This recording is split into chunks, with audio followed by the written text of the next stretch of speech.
Depends on what type of welding shop it is. If they doing ornamental stuff or just fabrication, they might just have you do some visual testing to see how good your welds are.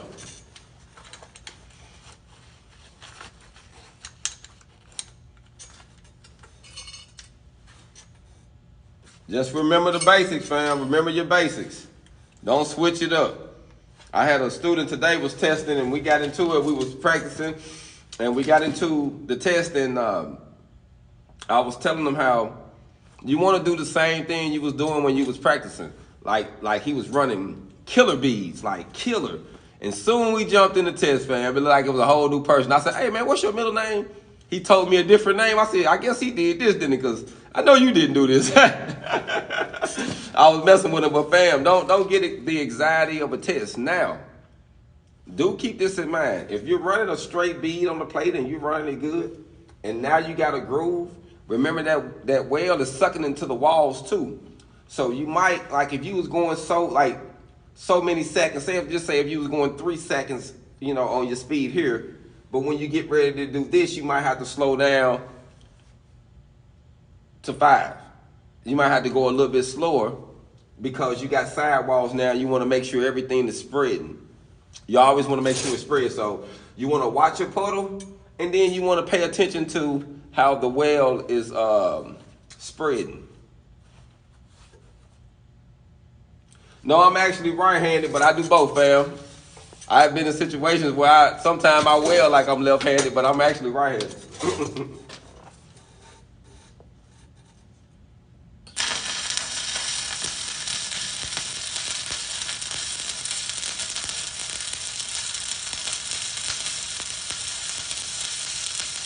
Remember to keep a tight arc.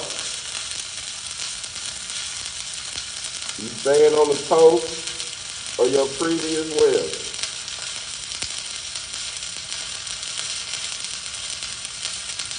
You're on the toe of your previous weld.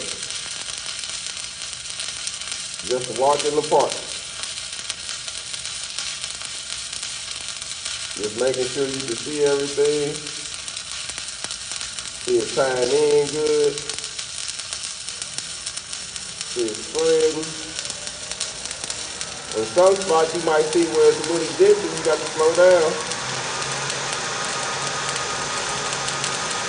And make sure it's good enough.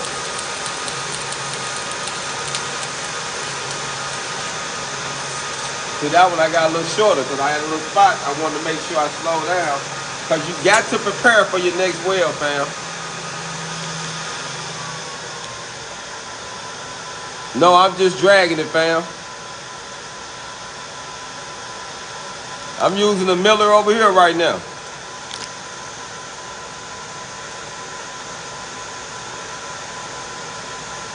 Well, you can do it with a spool gun. You can do it with rods, or you can do it with TIG. It depends on how thick the aluminum is. It all depends on how thick it is. All right, let me show you what machine I'm using. I'm gonna let y'all see what I'm running. I got a Miller-Matic 255 multi-processor unit. Great unit. I like the unit. I think it's a great unit. We can do all processes with this, and all I have to do is just change the wire and the gas. Now, I change it on 100% argon when I'm TIGging, or if I'm doing spray. If I'm doing spray MIG. Let y'all see this unit.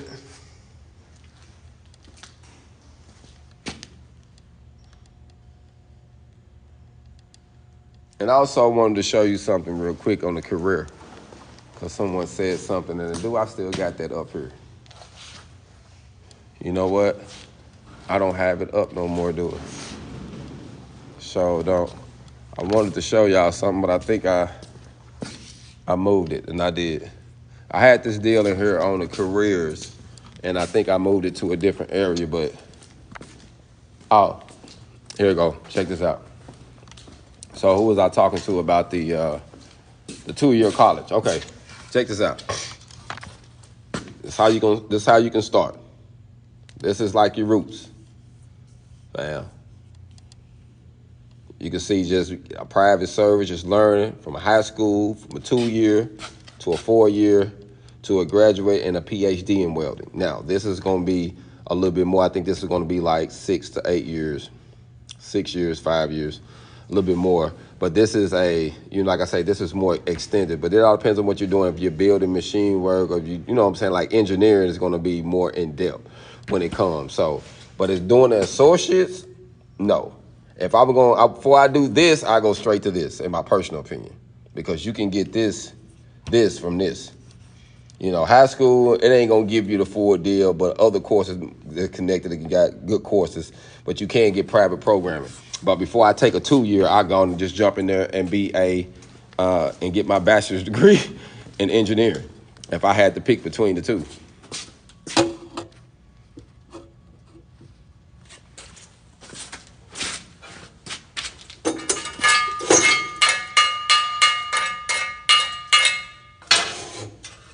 And this is your scraper, man. This is something you're going to use a lot. Get y'all one of these, man. Because you might have to use it just to go down the side. But you got to remember, if this is a D1.1, D1.5 test, no grinder. Now, it's a D1.1, you can use the grinder. And if you can use the grinder, use the grinder. Like I tell people, if you can use it, use it. If something jump in your way or you want to make sure you're good, you can.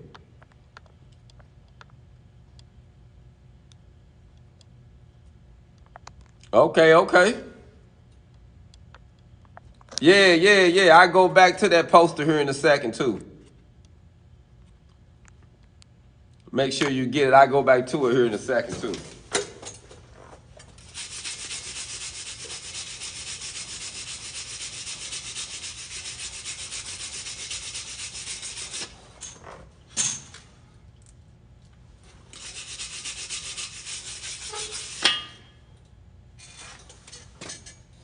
So I'll let y'all see this. Salute.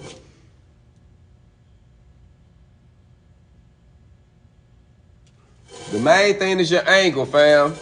Your angle and your travel speed. That right there is pretty easy. You don't even have to manipulate it. Sometimes I see people who do this here with it just to get some ripples, but you can just push that spray. Let y'all see this.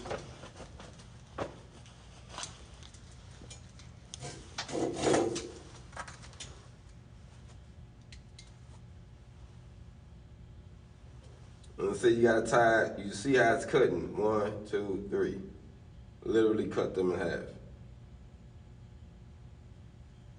And that's what you want to be able to see. You want to be able to see it, and you want to be able to prepare.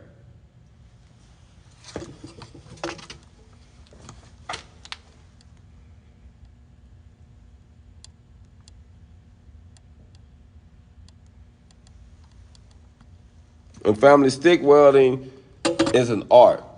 You know, a lot of people, when it comes to stick welding, you know, I know some old timers who would tell you, you ain't no welder if you can't stick weld. Frankly, I don't feel that way, fam. I feel like if you can weld, whatever welding process you're doing, if you're good at it, you're a good welder. That's the way I look at it.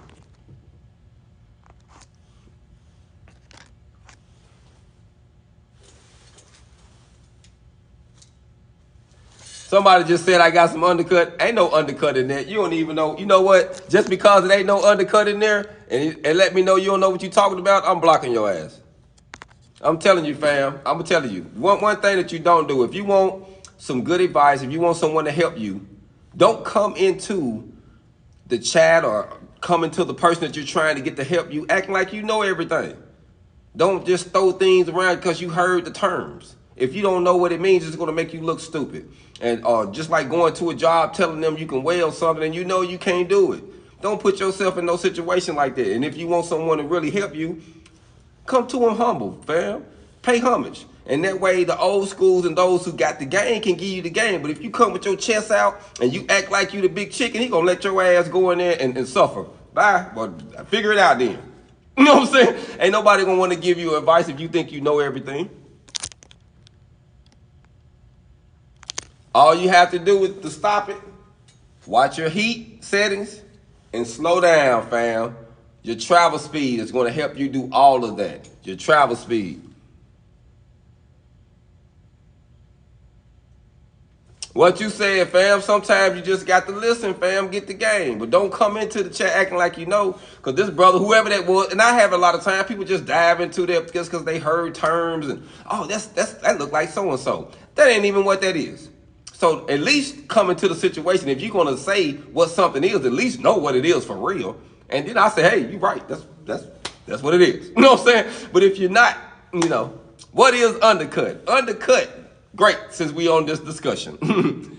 Undercut is when you're welding and the metal tends to trim out on the sides. If you go too fast while you cutting the metal, you will actually leave those ripples on the side because they'll fill up if you slow down. If you go too fast, it'll cut the sides of the weld. Now, that can make the weld weak. Not just the weld itself, but the material. Because you cut it into the material and it's not full. So you can have a nice weld in, but with extreme undercut on the side, and that makes the plate weak. And actually, I need to go. I really don't have none on here, but I want to, that example that my guy had,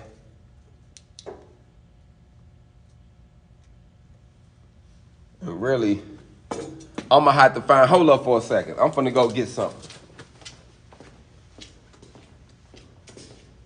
I'm finna find some undercut.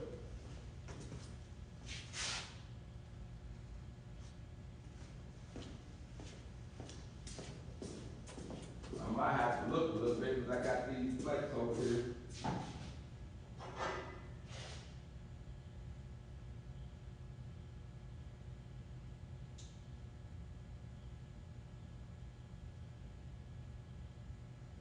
And this really ain't no good example, but it is. I wish I find one with more extreme.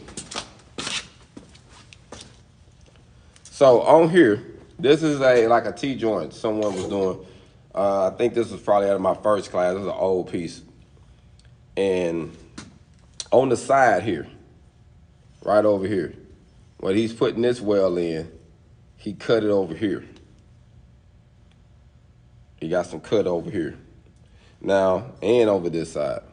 But you can barely see it, but he cut it in here. He put a good bead, but it's cut there. He got a good bead in it, but he cut it real good there. Now, on this side, he did pretty good. It's pretty flat, you know, on the beads. It's pretty flat down the side. So it actually filled in. But pretty much undercut is cutting the metal, the existing metal, on the sides of the weld.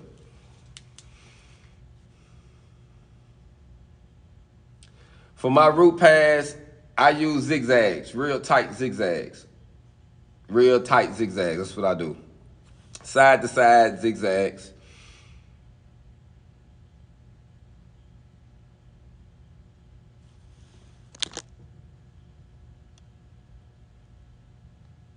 Yes, it is. Great. Salute, salute. Thank you for saying that. Don't even worry about undercuts and grooves like this because you filling it up anyway. So if you get a little bit, it's okay. The main thing is you want to make sure you ain't trapping no slag and you can get the slag out and keep it clean and you can get it better as you go because you filling up passes. So don't even be concerned too much about the undercut getting started if the machine was off a little bit, as long as you can eliminate it as you coming out. And you don't want to trap no slag. So that's one of the main things for sure. Thanks for checking in. Thanks for checking in. Make sure you see this one.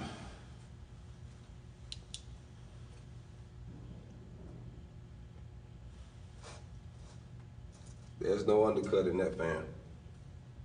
If it was, though, I'll show it to you. But no, it did pretty good. And see, another thing, I'm used to preparing for myself, too. So you always got to prepare.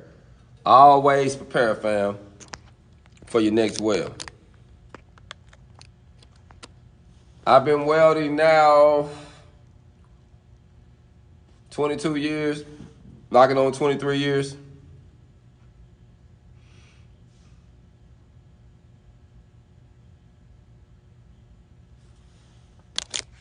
Say what?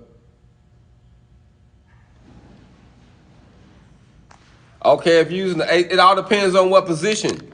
If you going flat, you can actually add more amps to the rod. Flat and overhead, actually. But if you're going uphill, you don't want the same amps, fam. You don't want the same amps. 3G, yeah, you don't want the same amps. Salute, salute.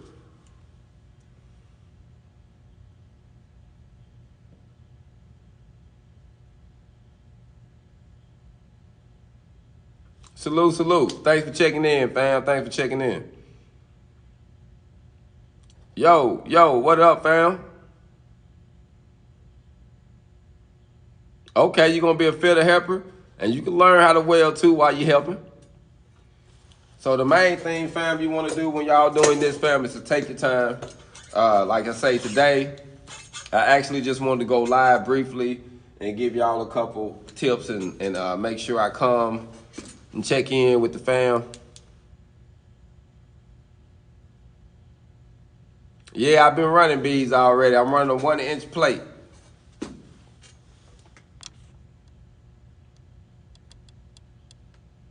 Yes, I do it all, fam. But here at the school, we only teach structural welding, so we don't teach open root. But I can do it. But we don't teach open root. We just teach structural welding. We teach backing strips. We teach T-joints, lap joints, edge joints, corner joints, stuff like that. Giving them the concept of it. But I'm going to go on and burn one, though. I burned another. I burned a couple extra rods. Actually, my time looks okay right now. I had a couple things going today. Like I said, I had to go to the dentist.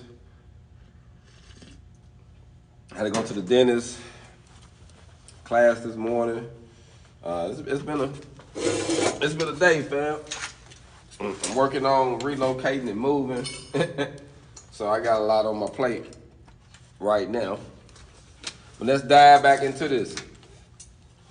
Okay, you got it. Yes, it is a bevel.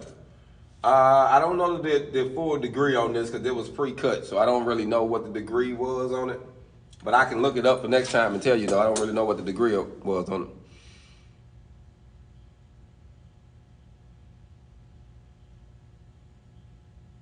The main thing, fam, with the overhead, with the flux core, is all about how you holding it and making sure you can see. I have a couple series in my archive, so for those who want to invest in the series, they're only $4.99. And I got a couple in my archives, and I believe they're over 3 hours worth of content. A lot of stuff you can get out of that, fam.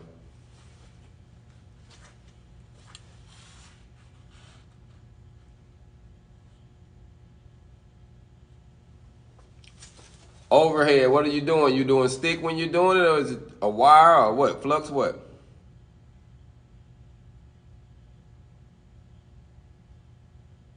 It depends on what you welding. Stick welding, I say between a 10 and 11. And it's all about your angle and your position. Let's dive into this one. We're going to burn one more before I call it.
Yeah, that wasn't bad at all, fam.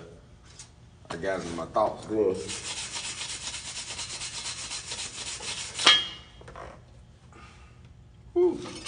Wasn't bad at all.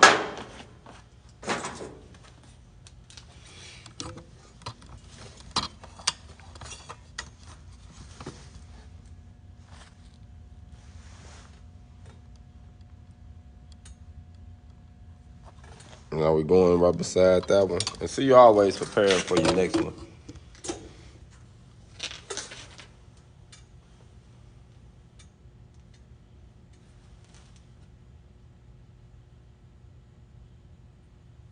And practice makes perfect, fam. Practice makes perfect.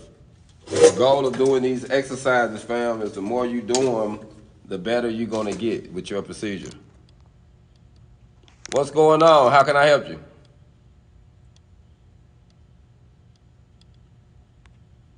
Stacking dimes. Salute, salute. I'm using a Miller-Matic 255.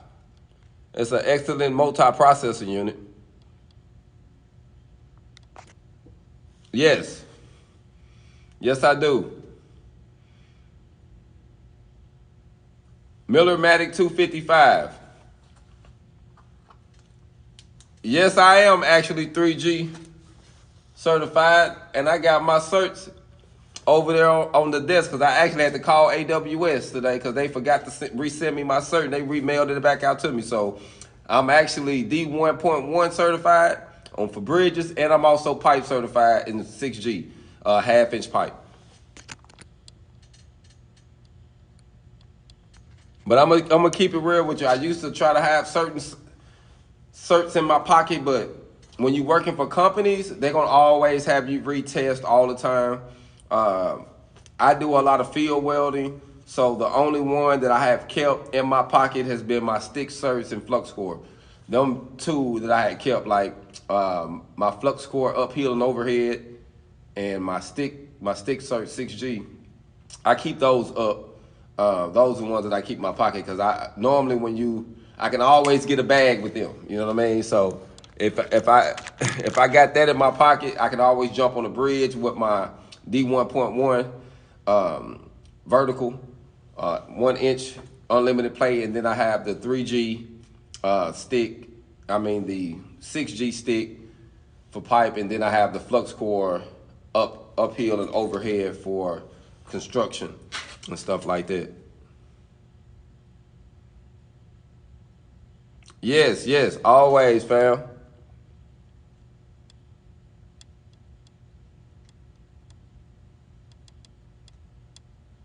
Okay. I got a friend that do HVAC work. Salute, thanks for checking in, fam. Salute, appreciate it, fam. Like I say, the goal is to, give a little aid and assistance. We're gonna burn one more before I sum it up.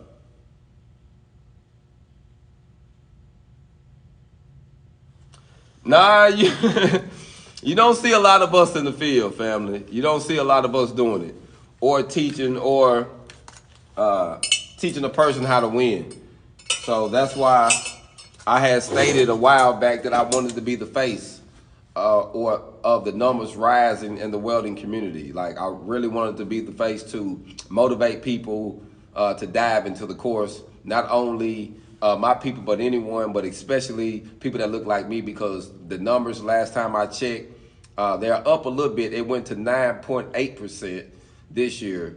And about 5 years ago, we was in the 7s, so the numbers are rising, but more of us need to dive into the trade. But I think we literally have to see more of us doing it to influence us to dive into it. Salute. Hey, I'm finna do some tips right now, fam. Keep it tight, watch your travel speed and your angle.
Turned out pretty good.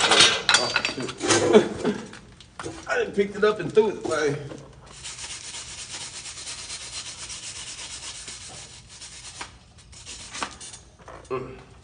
Woo, that turned in good. And y'all see, I ain't using no power tools. Little raw brush. Get the heat set good. That way you can do it like that. And it's sitting in there. So fam, the more you practice on it, the better you gonna get, fam. I promise you. The more you practice, the better you gonna get. And the purpose of this exercise is to just give a student or whoever is working on it a couple tips, or, you know, be able to enter a dialogue with you. Hopefully some of these things can help you out any way possible. You love it all. Salute, salute. Okay, you see me? Okay. Well, fam, I got to get ready to let y'all ride. You can't see it? Let me get back in on it. Can you see it?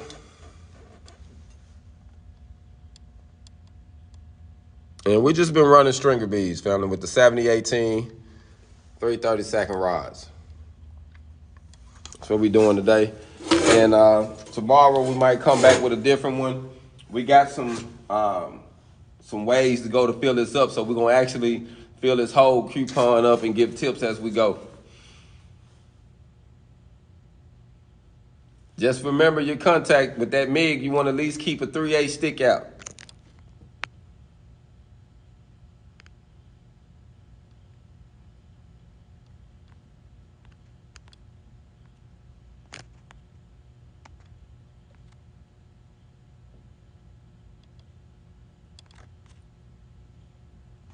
Tomorrow I'll be checking back in.